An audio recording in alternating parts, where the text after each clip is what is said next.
قارون کو دولت مل گئی، اتنا بڑا خزانہ تھا اس کے پاس کہ قرآن کہتا ہے کہ ایک جماعت مل کے صرف خزانے کی چابیاں اٹھاتی. یعنی یہ معاذ اللہ کوئی غاب نہیں، یہ قرآن مجید نے بیان فرمایا کہ ایک جماعت مل کے صرف خزانے کی. تو حضرت سیدنا موسیٰ علیہ السلام نے کہا زکوٰۃ دو. زکوٰۃ کے معاملے میں لوگ حیل و حجت سے کام لیتے، غریب ہو جاتے. اس کو کہا زکوٰۃ دو تو کہنے لگا آپ کی تو میرے مال پہ نظر ہے. اب نے فرمایا تو بڑا بیوقوف ہے، مال تجھے اللہ نے دیا ہے نا، تو اللہ کے رستے میں دے. یہ کام ذرا مشکل ہے کہ اس کو بار بار کہا تو اس نے نہ بجائے اس کے کہ وہ مال دیتا، اس نے حضرت موسیٰ پہ الزام لگا دیا.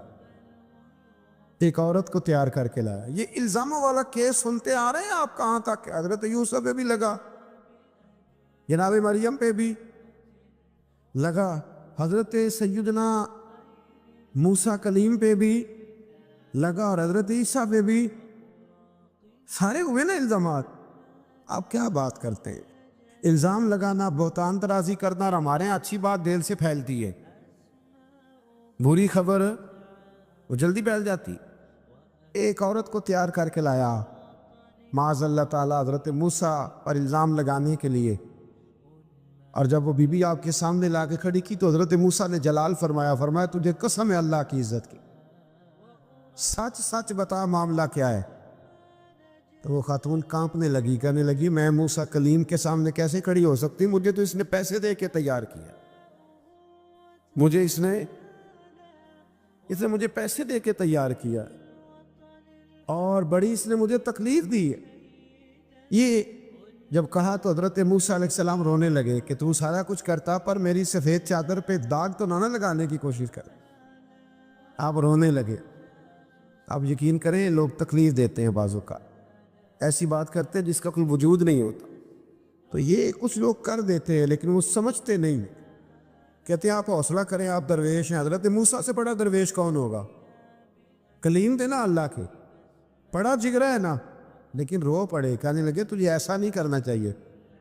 کہنے لگے اللہ اب اسے سزا دے. تو رب کریم نے اس کے سارے ساز و سامان سمیت اسے زمین میں دھنسا دیا. وہ زمین میں غرق ہو گیا اپنے خزانے سمیت. امام اعظم ابو حنیفہ رحمۃ اللہ تعالیٰ علیہ کچھ لوگ حسد کرنے لگے تو ایک عورت ایک دفعہ آ گئی، کہنے لگی کوئی مسئلہ پوچھنا ہے. یہ بڑا کٹھن سا معاملہ ہوتا ہے، جو آدمی جو کام کر رہا ہوتا ہے وہی روپ دھار لیتے. مسئلہ کچھ نہیں، اندر آئی تو باہر سے شور ہو گیا. لوگ آ گئے، کوتوال کو بلا لیا، معاذ اللہ امام صاحب کے پاس بی بی ہے، جیل میں لے گئے، سویرے فیصلہ کریں گے. رات کو نا ساری رات امام اعظم نے نماز پڑھی، ساری رات، اور کہنے لگے اللہ اب تو میں بوڑھا ہو گیا، اس حال میں اب ان سوالوں کا جواب دوں گا. وہ عورت بھی ساتھ بند تھی، اس عمر میں ان سوالوں کے جواب یار بڑا مشکل ہوتا ہے. اللہ اکبر. اس عمر میں امام صاحب رو رہے تھے تو اس عورت کا دل نرم ہو گیا. امام صاحب سے کہنے لگی مجھے غلطی ہو گئی، میں نے پیسے کسی سے پکڑ لیے تھے. حضور آپ تو اللہ کے نیک بندے. امام صاحب کہنے لگی اب ایک نیکی کر، کوتوال سے کہہ کہ مجھے کوئی تکلیف ہے تو میں دوا کھا کے واپس آ جاؤں گا.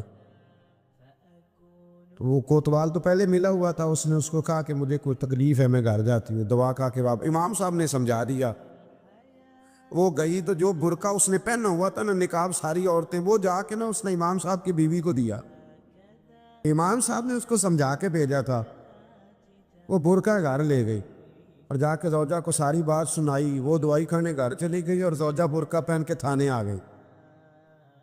سویرے قاضی کے سامنے بھیج ہوئے تو کہنے لگا جی آپ اتنے بزرگ ہو کے عالم ہو کے بیوی کے ساتھ اکیلے. فرمایا میری بیوی ہے تو میں نے اکیلے ہی ہونا تھا اس کے ساتھ، اور کس نے ہونا تھا؟ جناب آپ کی بیوی. فرمایا بلاؤ میرے سسر کو، اور بلاؤ محلے کی 10-12 عورتوں کو بھی دیکھ لے. انہوں نے دیکھا تو امام صاحب کی بیوی نکل آئی. وہ جتنے تھے نا الزام لگانے والے وہ اب غور سے دیکھ رہے تھے. تو ایک کہنے لگا امام صاحب سے یہ کیا ہوا؟ فرمایا قرآن ہے وَتُعِزُّ مَن تَشَاءُ وَتُذِلُّ مَن تَشَاءُ. یہ قرآن ہے. ہونا کیا تھا؟ رب نے اپنا وعدہ سچا کر کے دکھایا ہے. تو اس نے بھی الزام لگایا، پھر سزا یہ ملی کہ وہ ہمیشہ کے لیے زمین میں دھنستا۔ دولت کون دیتا ہے؟ اللہ دیتا ہے نا، تو اگر اللہ کہے تھوڑی سی واپس بھی کرو، بندیاں دے خرچے بات جانتے تھے، تھوڑی سی واپس مانگ لے تو ہاتھ تنگ ہو جاتا ہے۔ کہ خاتون نے ایک دفعہ مجھے پیغام دیا تو میں بڑی اس کی بات سن کے مجھے عجیب لگا۔ وہ کہنے لگی کہ دوسری جگہ میری شادی ہوئی ہے، مجھے طلاق ہو گئی تھی، تو مجھے ایک تانا روز سننے کو ملتا ہے، تو اتنی اچھی ہوتی تو وہاں نہ رہ لیتی۔ تو بھئی یہ کوئی تانے والی بات ہے؟ کو ضروری ہے کہ بیوی غلط ہوتی ہے تو طلاق ہوتی ہے؟ اللہ کے محبوب علیہ السلام کی 2 صاحبزادیوں کو ابو لہب کے 2 بیٹوں نے طلاق بھیج دی تھی، کس کی غلطی تھی؟ تو آپ کیا کہہ سکتے ہیں یہاں کیوں طلاق؟ تو اتنی جلدی بات تھوڑی کر دیں گے آپ، تھوڑی احتیاط فرمائیں بولنے۔ حضرت عبداللہ ابن عباس فرماتے ہیں میرے نبی پاک علیہ السلام نے میری تربیت فرمائی، اور محبوب پاک علیہ السلام نے فرمایا عبداللہ یاد رکھنا، یہ نوجوان دوست میری بات لکھ لیں، پریشان لوگ میری بات لکھ لیں، جن کے پاس قوت فیصلہ نہیں وہ اس بات کو لکھ لیں۔ حضرت عبداللہ ابن عباس فرماتے ہیں میرے نبی پاک علیہ السلام نے مجھ سے فرمایا تھا عبداللہ سن، اگر ساری دنیا مل کے تیرا کوئی نفع کرنا چاہے، کر نہیں سکتی جب تک میرے رب کی رضا نہ ہو، اور فرمایا ساری دنیا مل کے تیرا کچھ بگاڑنا چاہے تو عبداللہ بگاڑ نہیں سکتی جب تک رب کریم کی حکمت کا تقاضا نہ ہو۔ لوگوں سے ڈرنا، لوگوں کی طرف دیکھنا، ماحول دیکھ کے اپنے راہ کا تعین کرنا، ہر بندے کے خیالات کے مطابق ڈھلنے کی کوشش کرنا، فلانا نہ ناراض ہو جائے، فلانا نہ ناراض ہو جائے، وہ جس نے ہونا ہو جائے، بس رب رسول ناراض نہ ہو۔ اپنی زندگی میں اپنے مالک کو مولا جان کے، بل اللہ مولاکم، اللہ تمہارا مولا ہے، وَهُوَ خَيْرُ النَّاصِرِينَ، وہ بہترین مددگار ہے۔ توجہ جب بھی کریں رب کی جانب کریں، اپنے دل کا قبلہ درست رکھیں، سوچوں کے زاویے سیدھے رکھیں۔ میرے بھائی، مالک جب بندوبست کر دے نا،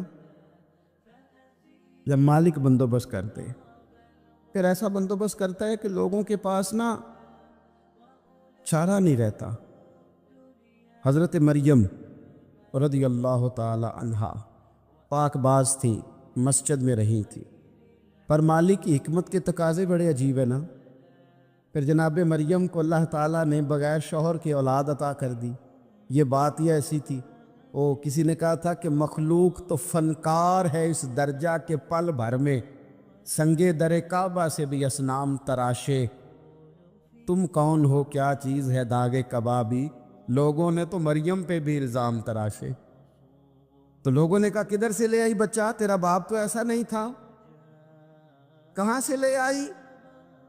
اللہ کرے میں آپ کو سمجھا سکوں، ذرا اپنے آپ کو وہاں کھڑا کریں کہ ایک پاک باز عورت، پاک باپ کی بیٹی، طیب ماں کی بیٹی، اور اللہ کے گھر میں پرورش پانے والی خاتون، ایک وہ وقت اور ایک یہ وقت کہ اس عورت کو کٹہرے میں کھڑا کر کے پوچھا جا رہا ہے کہ معاذ اللہ تیری گود میں بچہ جائز نہیں ہے، کہاں سے لائی ہے؟ اب خود سے صفائیاں بندہ کتنی کو دے، کتنی کو وضاحتیں کرے۔ اور میں نے تو اپنی زندگی میں دیکھا ہے زیادہ وضاحت دینے والے کو بھی لوگ جھوٹا سمجھنے لگ جاتے ہیں، زیادہ وضاحت دینے پر بھی لوگ کمزوری کا اظہار سمجھتے ہیں کہ کمزور پڑ گئے۔ آپ صلح کی کوشش کرتے ہیں، سامنے والا بزدل سمجھ لیتا ہے، زیادہ وضاحتیں بھی کمزور کر دیتی ہیں۔ اب حضرت مریم کو کٹہرے میں کھڑا کر کے کہا بچہ کس کا ہے؟ تو پھر خدا بندوبست جب کرے، اللہ جب مددگار ہو، تو پھر حضرت مریم کی گواہی درختوں سے نہیں دلوائی، اس نے پتوں سے نہیں دلوائی، پھر فرشتے نہیں بھیجے۔ حضرت مریم کہنے لگی مجھ سے نہ پوچھو، وہ جو پنگوڑے میں ہے اسی سے پوچھ لو، ان سے پوچھو نا، وہ کون ہے پوچھ لو، ان سے کر لو سوال۔ انہوں نے کہا پنگوڑے میں چند دنوں کا بچہ، یہ جواب دے گا؟ مددگار تھا رب، ان کی برات کا اعلان کرنا تھا مالک نے، اور جب مالک اعلان کر دے، جب مالک تیری صفائی دینا چاہے، جب مالک تجھے دنیا کے سامنے نکھارنا چاہے تو پنگوڑے میں لیٹے حضرت عیسیٰ بول کے کہنے لگے انی عبداللہ آتانی الکتاب، فرمایا میں اللہ کا بندہ ہوں، رب نے مجھے کتاب عطا کر کے نبی بنا کے دنیا میں بھیجا ہے، میں اللہ کا بندہ ہوں، کتاب لے کے آیا ہوں، نبی بن کے آیا ہوں۔ پھر پنگوڑے سے اعلان ہو گیا، پھر بچہ بول پڑا، اور یہ ایک دفعہ نہیں بات ہوئی۔ یہ بنی اسرائیل میں ایک جریج نام کے شخص بھی تھے جو نماز پڑھ رہے تھے، بعض نے لکھا ہے نفل نماز تھی، اماں نے پکارا تو آئے نہیں، تو ماں کے منہ سے نکل گیا تو اتنی دیر تک مرے گا نہیں جب تک کسی بے حیا عورت کا منہ نہ دیکھ لے۔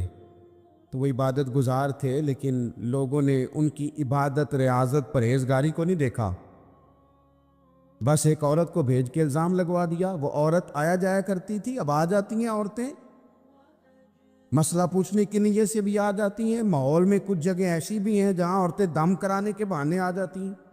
وہ خاتون آتی جاتی تھی اس خانقاہ پہ، آستانے پہ، یہ بخاری میں موجود ہے، پھر اس نے کہا میری گود میں جو بچہ ہے یہ انہی کا ہے۔ مجھے بتائیں کیسے بندہ وضاحت دے؟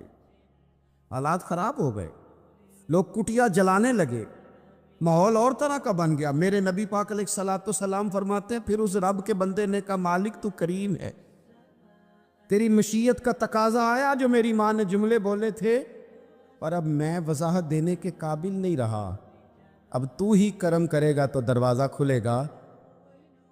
تو وہ چند دنوں کا بچہ پنگوڑے میں بول کے کہنے لگا میں اس درویش کا نہیں، میں تو فلانے چرواہے کا بچہ ہوں، وہ جو بکریاں چراتا ہے۔ رب کی مدد کو پکاریں، اپنے ساتھ اپنے مالک کی مدد کو شامل کریں، تھوڑے رزق پر بھی گزارا اچھا ہونے لگ جائے گا۔ سارے لوگ آپ کو گرانے کی تدبیریں کر رہے ہوں گے اور مالک آپ کو عزتیں عطا فرما دے گا، اس کی بارگاہ سے حکمت کا تقاضا اور ہو جائے گا۔ ہم نے ساری زندگی لوگوں کو راضی کرنے میں گزار دی، ساری زندگی بڑھاپا آ گیا بچوں کو پالتے، اور بچوں نے آخری عمر میں کہہ دیا ابا اگر کوئی ڈھب کا کام کر لیتے تو آج ہمارے دن بھی پھر نہ جاتے۔ ساری زندگی گزار دی بہن بھائیوں کو راضی کرنے میں، ساری زندگی گزار دی ذمہ داریاں اٹھانے میں، ان کو 99 دفعہ دیا، ایک دفعہ نہیں دیا تو انہوں نے کہہ دیا تو نے تو کبھی دیا ہی نہیں، تو تھا ہی نہیں۔ ساری زندگی محلے داروں، علاقے والوں کو راضی کرنے میں گزار دی۔ اور میں نے ایسے لوگ بھی دیکھے دین کے لیے وقت گزارا، لیکن جب بڑھاپے میں دانت کام نہ کرتے تھے تو وقت کے مفتیوں کو بھی مسجدوں کی کمیٹیوں نے کہہ دیا اب آپ کی سمجھ نہیں آتی، ہم نے خطیب کو اور رکھنا ہے، نہ دیکھو دنیا کی طرف، دنیا رلا دیتی ہے، نہ راضی کرو بندوں کو، بندے تھکا دیتے ہیں، نہ پیچھے بھاگو ہر وقت دنیا داروں کے، یہ انسان کو کمزور کر دیتے ہیں۔ وہ تو کریم ہی بڑا ہے، 2 آنسو زمین پر بعد میں گرتے ہیں، بندے کے گناہ سارے پہلے معاف فرما دیتا ہے۔ اللہ کی مدد کا حصول، اپنے مالک کی مدد کی طرف بڑھنا، آپ کو بدر کی جنگ بھی یہی درس دے گی، آپ کو احد کا میدان بھی یہی سبق دے گا، فتح مکہ بھی یہی سبق دے گا۔ میرے دوستو جب رب مدد فرمائے، جب اللہ مددگار بنے، دوستوں سے ایک بات اکثر کرتا ہوں،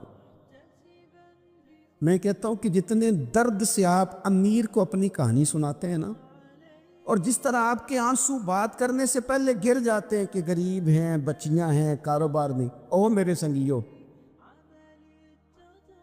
اس سے آدھے آنسو اپنے رب کی بارگاہ میں بکھیرو، اس کے حضور عرض گزار ہو جاؤ، اس سے طلب کرو۔ ایک وقت انسان پر زندگی میں ایسا آتا ہے کہ اسے یوں محسوس ہوتا ہے کہ میرا سایہ بھی ذرا سا پیچھے ہٹ گیا ہے، اسے یوں لگتا ہے کہ میں کسی سہارے پہ ہاتھ ڈالتا ہوں تو وہ بھاگ جاتا ہے مجھ سے، لیکن مالک کی بارگاہ ایسی عظیم بارگاہ ہے، رب رسول کے آستانے اتنے بڑے ہیں کہ آپ جب وہاں کشکول طلب دراز کرتے ہیں تو جھولی پھیلانے میں دیر لگتی ہے، ان کو بھرنے میں تو کوئی دیر نہیں لگتی۔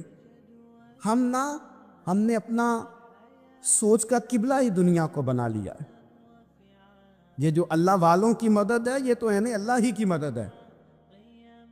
لیکن یہ جو سیٹھوں کی طرف توجہ کرنا، نوابوں کی طرف توجہ کرنا، دنیا داروں کی طرف توجہ کرنا اور اپنا مزاج اس طرح کا بنا لینا، یارو گردن کو جھکا دیتا ہے خیرات کا پتھر،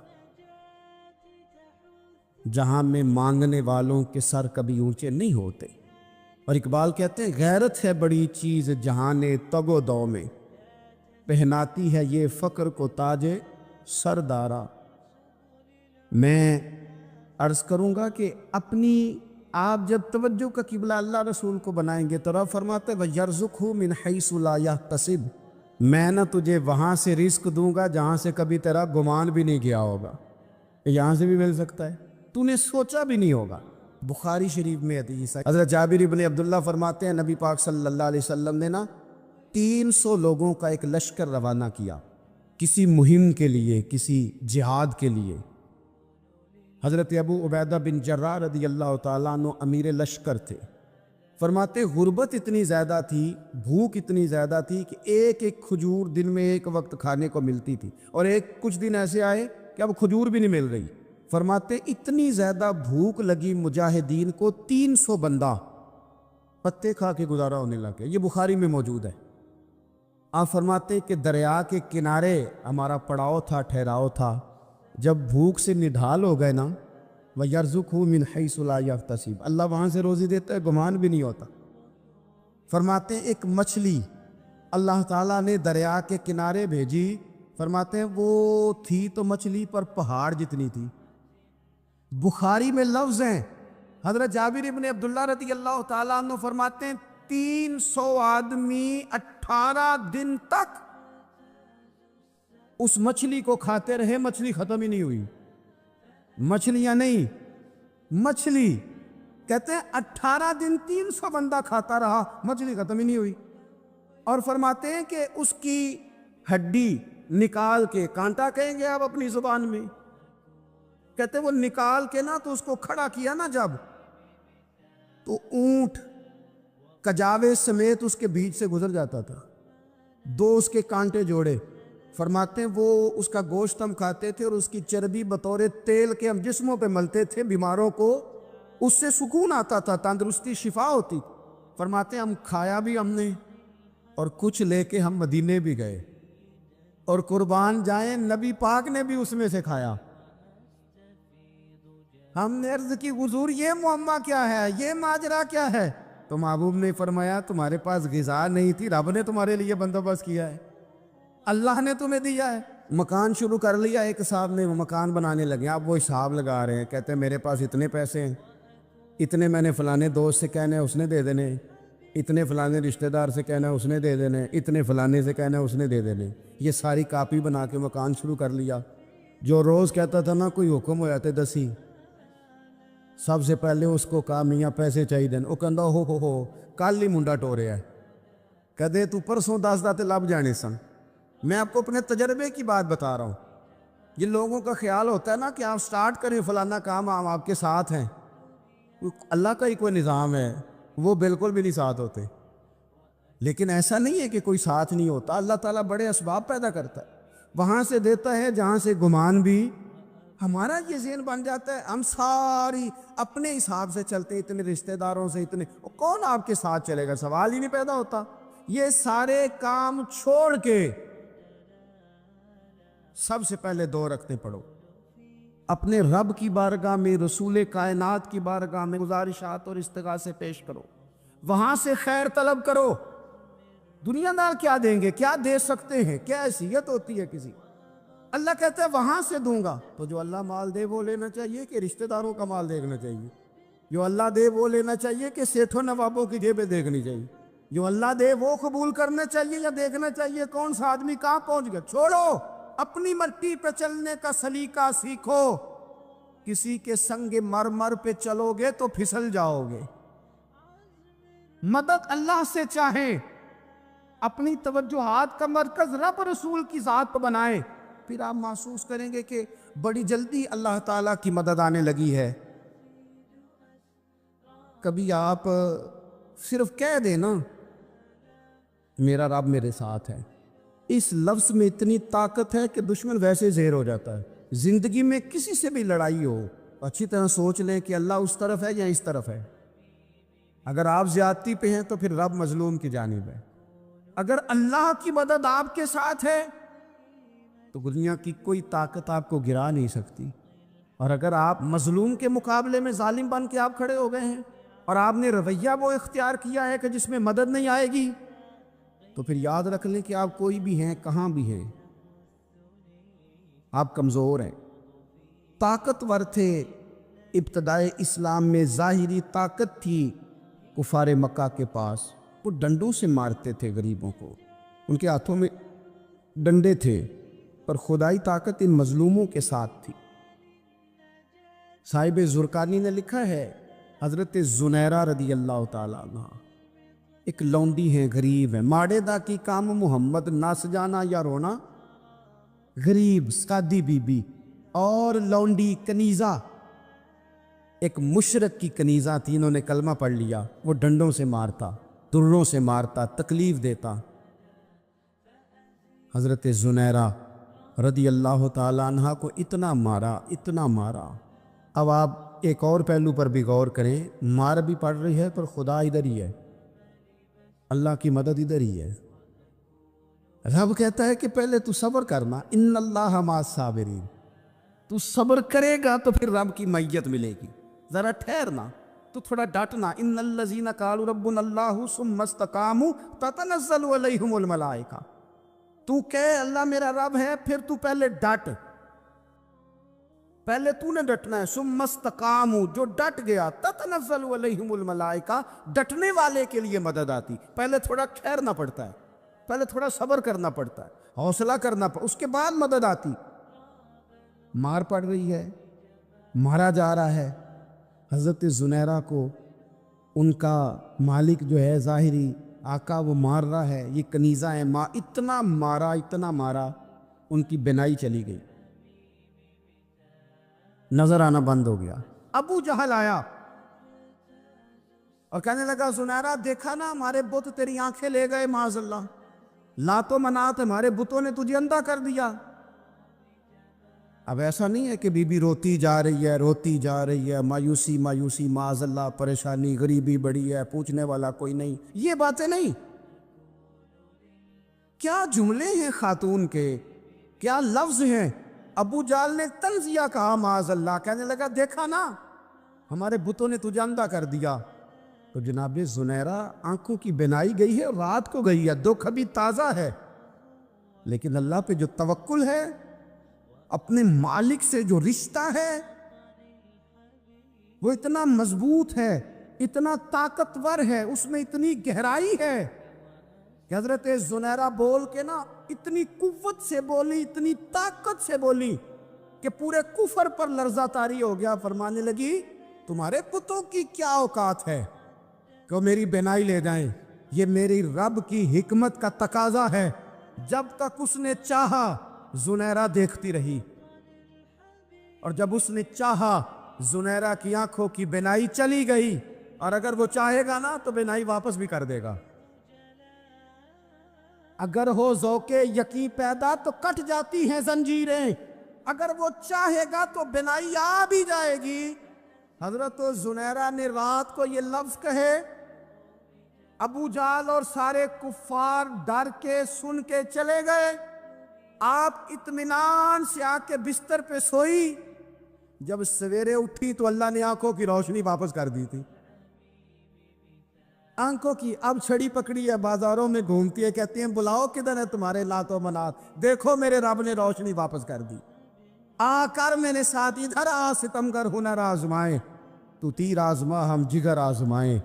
بیمار لوگوں یاد رکھو، کہہ دیا ڈاکٹر نے کہ تو بڑا بیمار ہے، تو بڑا کمزور ہے، یہ ہو گیا وہ ہو گیا، تو ڈاکٹر اپنے علم کے مطابق بات کر رہا ہے، ہوگا تو وہ جو میرا رب چاہے گا۔ کمزور ہو جانا، پریشان ہو جانا، تکلیف میں آ جانا، پتہ نہیں بات ہو گئی ہے تو جانے کیا ہو جائے گا۔ اپنی زندگی کے اندر اپنے رب سے رشتہ مضبوط کرے، رسول کائنات سے رشتہ مضبوط کرے، اللہ والوں سے رشتہ مضبوط کرے۔ حضرت زنیرہ نے پیغام دیا کہ زندگی میں جو جینا چاہتے ہیں تو وہ رب کا نام لے کے جی سکتے ہیں، جو اپنی زندگی میں خوشیاں دیکھنا چاہتے ہیں تو رسول اللہ کے نام پر خوشیاں دیکھی جا سکتی ہیں. توکل کی بنیاد پر بندہ خوشیاں لے سکتا ہے. اور اگر انسان میں توکل نہیں ہے تو پھر وہ اس کالے جادو سے بھی ڈر رہا ہے, وہ نیلے سے بھی ڈر رہا ہے, وہ پیلے سے بھی ڈر رہا ہے, وہ فلانے سے بھی ڈر رہا ہے, وہ میرے خلاف فلانا رشتہ دار سازش کر رہا ہے تو ڈر رہا ہے, فلانا میرے بارے میں یہ کر رہا ہے تو ڈر رہا ہے, وہ پتہ نہیں دنیا ادھر ہو جائے گی تو کیا ہو جائے گا, اٹھ باندھ کمر کیوں ڈرتا ہے, پھر دیکھ خدا کیا کرتا ہے. تو اس ساری گفتگو کا نچوڑ آپ کو یہ عرض کیا ہے. سب سے پہلے تو یہ کہ میدانوں میں مدد بھی اللہ کی, رزق میں مدد بھی اللہ کی, فصلیں خشک ہوں تو مدد پھر بھی اللہ کرے تو پھر ساری مدد, اور اگر انسان بیمار ہو تو پھر بھی مدد اللہ کی. تو اپنے اللہ کی جانب توجہ کو بڑھائیں, آپ اللہ سے مدد کے سوالی بنیں. ترمذی کی ایک حدیث ہے, میں آپ کو زندگی کا تجربہ بتاتا ہوں کہ جب میں بڑا پریشان ہوتا ہوں تو یہ والی روایت کھول لیتا ہوں, مزہ دیتی ہے. میرے نبی پاک علیہ السلام نے فرمایا اپنے دکھ سیٹھوں نوابوں کو نہ کہنا, مالداروں کا نہ کہنا, ورنہ اللہ تمہیں کبھی غنی نہیں کرے گا.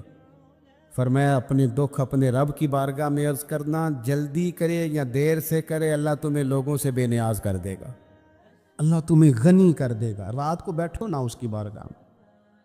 امام غزالی سے کسی نے پوچھا تھا, امام غزالی سے, کہ حضور اللہ کا بندے سے راضی ہونا کمال ہے یا بندے کا اللہ سے راضی ہونا کمال ہے؟ تو امام غزالی مسکرائے, فرمانے لگے رب تو بڑا ہی مہربان ہے, وہ تو بڑی جلدی راضی ہو جاتا ہے. وہ تو مسجد میں آ کے توبہ کرے تو اللہ راضی, کسی یتیم کے سر پہ ہاتھ پھیرو تو اللہ راضی, وہ تو کسی اندھے کو رستہ دکھایا تو اللہ راضی ہو گیا, وہ تو طوائف نے کتے کو پانی پلایا تو اللہ. امام صاحب فرمانے لگے یہ بندہ ہے جو اللہ سے راضی نہیں ہوتا. جس کے پاس اولاد نہیں وہ کہتا ہے چلو ایک بیٹی مل جائے تو میں راضی ہوں, بیٹی مل گئی تو کہتا اب ایک بیٹا بھی ملے تو پھر راضی ہوں, پھر کہتا ہے یہ دونوں اچھی تعلیم حاصل کر لے تو پھر میں راضی ہوں, پھر کہتا ہے یہ بہت زیادہ پیسے کمائے تو پھر میں راضی ہوں. بہرحال راضی ہوتا, لیکن جو راضی ہو جاتا ہے نا, اللہ اکبر, جو اللہ سے راضی سکھی بڑا رہتا ہے, سکون میں بڑا رہتا ہے, مطمئن بڑا رہتا ہے. جو سمجھ لیتا ہے نا کہ جو میرے رب نے بہتر سمجھا وہ میرے اللہ نے مجھے. میں کبھی کبھی سوچتا ہوں کہ یار حضرت بلال حبشی نے کوئی عہدہ نہیں مانگا ساری زندگی, انہوں نے نہیں کہا مجھے بھی ایک صوبے کا گورنر بناؤ میری بھی خدمات ہے, مجھے بھی وزیر خزانہ بناؤ میرا بھی کچھ بنتا ہے. ایک دفعہ نہیں کہا سیدنا بلال حبشی رضی اللہ تعالیٰ عنہ نے کہ میری بھی کوئی ڈیوٹی ایسی ہونی چاہیے کہ مجھے چلو سپہ سالار ہی بنا دیا جائے. ساری زندگی مسجد میں جھاڑو دیا تو اسی پہ راضی رہے, ساری زندگی محبوب کے مہمانوں کا لنگر پکایا تو اسی پہ راضی رہے, ساری زندگی میرے محبوب علیہ السلام کے بچوں کی نوکری کی تو اسی پہ راضی رہے, راضی بالرضا رہے. حضرت سیدنا موسیٰ علیہ السلام نے عرض کی کوہ طور پہ جا کے, مولا میری قوم پوچھتی ہے کہ کوئی ایسا کام بتا جو ہم کریں تو ہم سے راضی ہو جائے. حضرت موسیٰ کی قوم کا خیال تھا کہ تہجد کا حکم آئے گا تو پڑھیں گے, صدقات کا حکم آئے گا تو دیں گے, جہاد کی بات ہوگی تو کریں گے. کچھ جو نیک لوگ تھے ان میں سے انہوں نے یہ پیغام دیا کہ مالک ہمیں بتائے کہ وہ کس کام پہ راضی ہوتا ہے, ہم وہ کام کریں تاکہ اللہ ہم سے راضی ہو جائے. حضرت موسیٰ کلیم کہتے میں نے عرض کی مولا میری قوم پوچھتی ہے کہ کون سا ایسا کام کریں کہ تو راضی ہو جائے. تو رب کریم نے ارشاد فرمایا, موسیٰ کہتے میرا خیال تھا کوئی لسٹ ملے گی, لیکن مالک نے ایک جملہ کہا, ایک جملہ, اور تفسیروں کے دریا بہا دیے. عرش کے مالک نے فرمایا موسیٰ ان سے کہو جا کے کہ وہ مجھ سے راضی ہو جائے, میں ان سے راضی ہو جاؤں گا, مجھ سے راضی ہو جائے. بندے اللہ سے راضی ہی نہیں راضی ہوتے, اللہ کی رضا پہ راضی رہیں, مالک کے فیصلوں میں اپنے دل میں کوئی بوجھ محسوس نہ کریں, اپنی زندگی اللہ کے فیصلوں. دیکھیں نا, جو ماں باپ اللہ نے بڑے اچھے سمجھے وہ ہمارے لیے پسند کی, وہ اللہ نے ہمارے لیے جو اس نے ہمارے حق میں بڑے, جو بہن بھائی, اللہ کرے آپ کو سمجھ آئے, جو بہن بھائی اس نے ہمارے حق میں بڑے اچھے سمجھے وہی بہن بھائی اس نے ہمیں عطا کیے. جس بیوی کو اس نے ہمارے گھر کے گلشن میں بہتر سمجھا اس کو لا کے اس نے ہمارے آنگن میں بٹھایا, اور جو اولاد اس نے ہمارے لیے باعث افتخار سمجھی، وہ اولاد اس نے ہمیں عطا فرمائی۔ حضرت نوح علیہ السلام کا بیٹا کافر ہو گیا، پر کسی جگہ انہوں نے شکوہ نہیں کیا کہ مالک یہ کافر کیوں ہوا۔ اللہ کے قبضے میں ہے نا دل، پھیر سکتے ہیں نا، مقلب القلوب ہے، لیکن حضرت نوح نے دعا اللہ کی رضا پر راضی رہے، سمجھو کہ میرے حق میں جو بہتر تھا مالک نے وہ چیز مجھے عطا کر دی۔ ہم یہ سوچتے ہی نہیں کہ ہمیں نہیں پتا ہمارے حق میں بہتر کیا ہے، ہمارے رب کو پتا ہے۔